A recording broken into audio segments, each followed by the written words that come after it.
तो बुलेटिन की शुरुआत संसद के मॉनसून सत्र के साथ, क्योंकि कोविड-19 के हमले के बाद संसद का ये पहला अधिवेशन है। कोरोना ने जिस तरह से आम जिंदगी को बदल कर रख दिया है, इससे संसद भी अछूता नहीं है, क्योंकि तमाम एहतियातों और उपायों के बीच संसद सत्र का आगाज हो चुका है।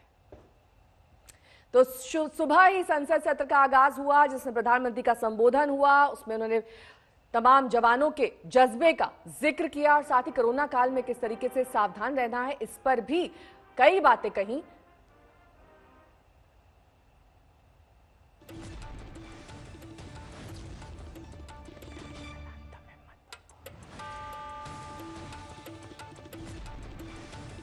कोरोना के साए में संसद का ये मॉनसून सत्र, जिसको लेकर प्रधानमंत्री नरेंद्र मोदी ने कहा कि जब तक वैक्सीन नहीं आ जाती है तब तक तमाम सावधानियां बरतनी होगी। सोशल डिस्टेंसिंग हो, मास्क पहनना हो, ये सभी चीजें हम पिछले 6 महीने से करते आए हैं और आगे भी हमें ये जारी रखना होगा। लेकिन कोरोना के चलते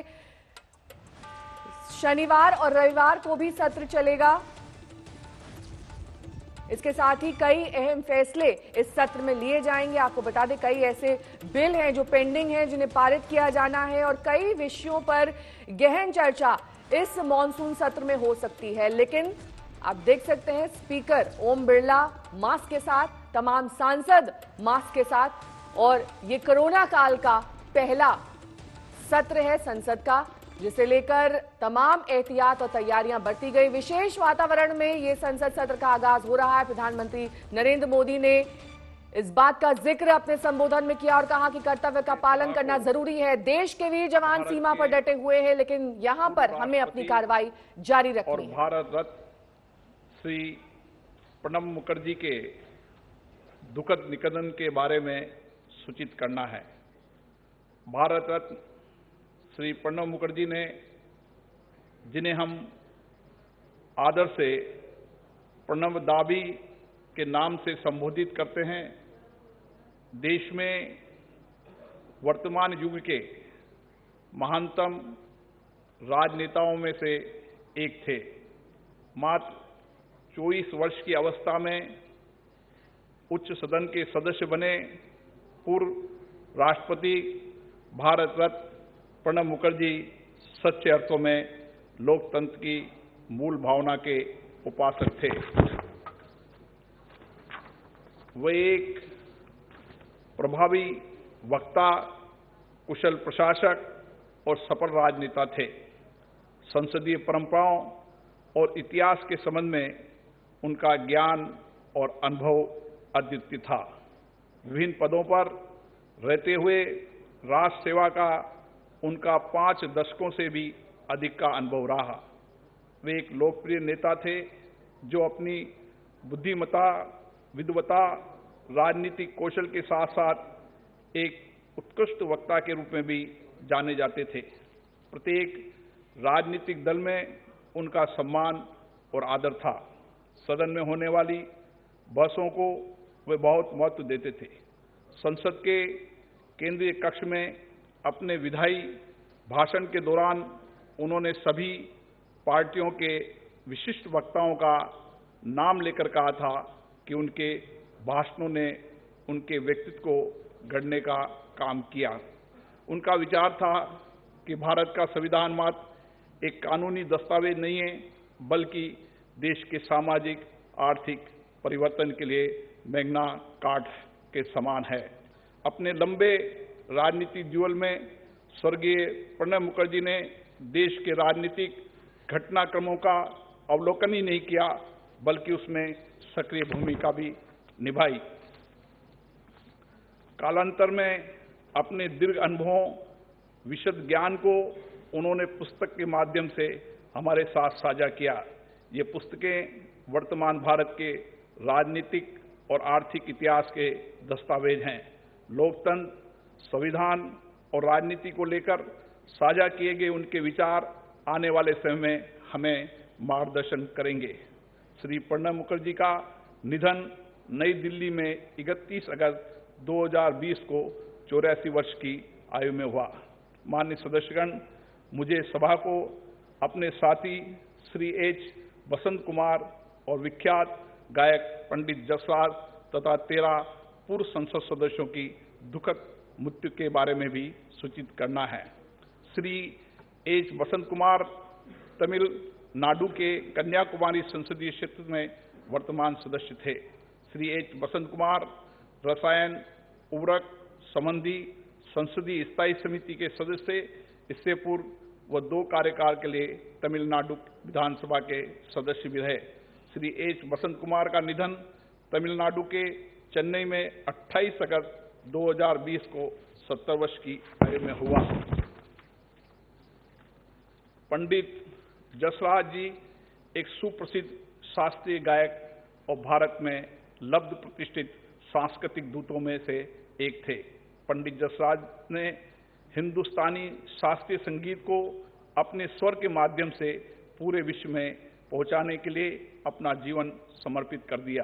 पंडित जसराज को हिंदुस्तानी शास्त्रीय संगीत में उनके योगदान के लिए वर्ष 1975 में पद्मश्री, वर्ष 1990 में पद्म भूषण, वर्ष 2000 में पद्म विभूषण पुरस्कार दिया गया। साथ तो स्पीकर ओम बिरला का सुन रहे थे आप, जो कि पूर्व राष्ट्रपति प्रणब मुखर्जी को याद कर रहे थे, उन्हें श्रद्धांजलि दे रहे थे। लेकिन इस बीच जब संसद सत्र का आगाज हुआ, प्रधानमंत्री नरेंद्र मोदी ने क्या कुछ कहा, सुनिए। वातावरण में संसद का मानसून सत्र आज प्रारंभ हो रहा है। कोरोना भी है, कर्तव्य भी है और सभी सांसदों ने कर्तव्य का रास्ता चुना है। मैं सभी सांसदों को इस पहल के लिए बधाई देता हूं, अभिनंदन करता हूं और धन्यवाद। बजट सत्र समय से पहले ही रोकना पड़ा था। इस बार भी दिन में 2 बार, एक बार राज्यसभा, एक बार लोकसभा, समय भी बदलना पड़ा है। सैटरडे संडे भी इस बार कैंसिल कर दिया गया है। लेकिन सभी सदस्यों ने इस बात को भी स्वीकार किया है, स्वागत किया है और कर्तव्य पथ पर आगे बढ़ने का फैसला किया है। इस सत्र में कई महत्वपूर्ण निर्णय होंगे, अनेक विषयों पर चर्चा होगी और हम सबका अनुभव है कि लोकसभा में जितनी ज्यादा चर्चा होती है, जितनी गहन चर्चा होती है, जितनी विविधताओं से भरी चर्चा होती है, उतना सदन को भी, विषय वस्तु को भी और देश को भी बहुत लाभ होता है। श्री अजीत जोगी जी का निधन छत्तीसगढ़ के रायपुर में 29 मई 2020 को 74 वर्ष की आयु में हुआ। श्री पी नामग्याल 7वीं, 8वीं और 11वीं लोकसभा के सदस्य थे, जिन्होंने लद्दाख संघ राज्य क्षेत्र के लद्दाख संसदीय निर्वाचन क्षेत्र का प्रतिनिधित्व किया। वो 8वीं लोकसभा के दौरान भूतल, परिवहन और संसदीय कार्य मंत्रालय में उप मंत्री तथा रसायन, पेट्रो रसायन मंत्रालय तथा संसदीय कार्य मंत्रालय में राज्य मंत्री थे। वह प्राक्कलन समिति, सरकारी आश्वासन संबंधी समिति के सदस्य थे। इससे पहले वो 3 कार्यकाल के लिए पूर्व जम्मू कश्मीर विधान परिषद के सदस्य थे तथा उन्होंने वर्ष 2007 में परिषद के कार्यवाहक सभापति के रूप में भी कार्य किया। श्री पी नामग्याल का निधन लद्दाख संघ राज्य क्षेत्र के लेह में 1 जून 2020 को 82 वर्ष की आयु में हुआ। श्री पारसनाथ यादव 12वीं और 14वीं लोकसभा के सदस्य थे, जो उत्तर प्रदेश के जौनपुर संसदीय निर्वाचन क्षेत्र का प्रतिनिधित्व करते थे। वह सरकारी उपकरणों संबंधी समिति, श्रम संबंधी समिति के सदस्य थे। श्री यादव उत्तर प्रदेश विधानसभा के वर्तमान सदस्य थे तथा इससे पूर्व 5 कार्यकाल के लिए उत्तर प्रदेश विधानसभा के सदस्य रहे। वह उत्तर प्रदेश सरकार में लोक उद्यम, अतिरिक्त ऊर्जा सेवा मंत्री तथा शिक्षा मंत्री थे। श्री पारसनाथ यादव का निधन उत्तर प्रदेश के जौनपुर में 12 जून 2020 को 71 वर्ष की आयु में हुआ। श्री माधव राव पाटिल 12वीं लोकसभा के सदस्य थे, जो महाराष्ट्र के नासिक संसदीय निर्वाचन क्षेत्र का प्रतिनिधित्व करते थे। श्री माधवराव पाटिल वाणिज्य संबंधी समिति के सदस्य थे। श्री माधवराव पाटिल का निधन महाराष्ट्र के नासिक में 14 जून 2020 को 80 वर्ष की आयु में हुआ। श्री हरिभाऊ माधव जावले 14वीं और 15वीं लोकसभा के सदस्य थे, जो महाराष्ट्र के जलगांव संसदीय निर्वाचन क्षेत्र का प्रतिनिधित्व करते थे।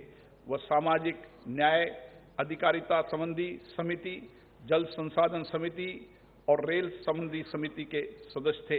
इससे पूर्व श्री जावले वर्ष 1999 से 2004 तक महाराष्ट्र विधानसभा के सदस्य रहे। श्री हरिभाऊ माधव जावले का निधन महाराष्ट्र के मुंबई में 16 जून 2020 को 66 वर्ष की आयु में हुआ।